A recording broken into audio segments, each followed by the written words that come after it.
Good afternoon, everybody.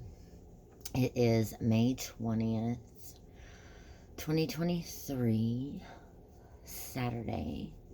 Let's see, this watch says that it is 3:16 in the afternoon. My phone says it is 3:17 in the afternoon. Okay, this is part 3 of chapter 1, Frank Peretti's This Present Darkness. But the two visitors did not perceive with eyes only. Even from this vantage point, the true substratum of Ashton weighed very heavily upon their spirits and minds. They could feel it. Restless, strong, growing, very designed and purposeful, a very special kind of evil. It was not unlike either of them to ask questions, to study, to probe. More often than not, it came with their job, so they naturally hesitated in their business, pausing to wonder, why here? But only for an instant. It could have been some acute sensitivity, an instinct, a very faint but for them discernible impression, but it was enough to make them both instantly vanish around the corner of the church, melding themselves against the beveled siding, almost invisible there in the dark. They didn't speak, they didn't move, but they watched with a piercing gaze as something approached.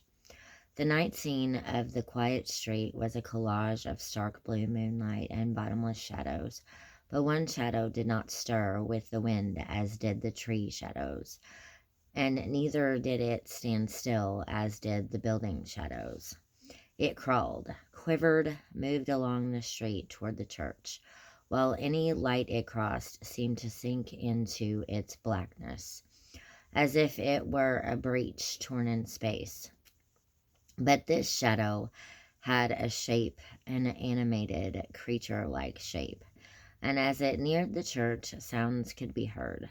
The scratching of claws along the ground, the faint rustling of breeze-blown membranous wings, wafting just above the creature's shoulders.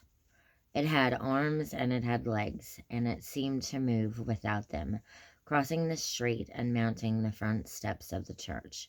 Its leering, bulbous eyes reflected the stark blue light of the full moon with their own jaundiced glow.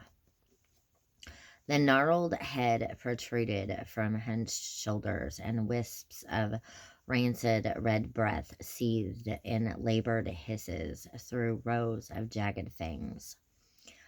It either laughed or it coughed. The wheezes puffing out from deep within its throat could have been either.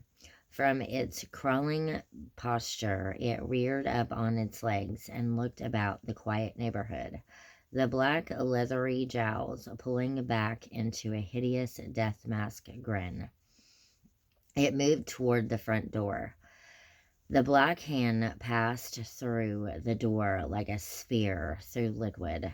The body hobbled forward and penetrated the door, but only halfway.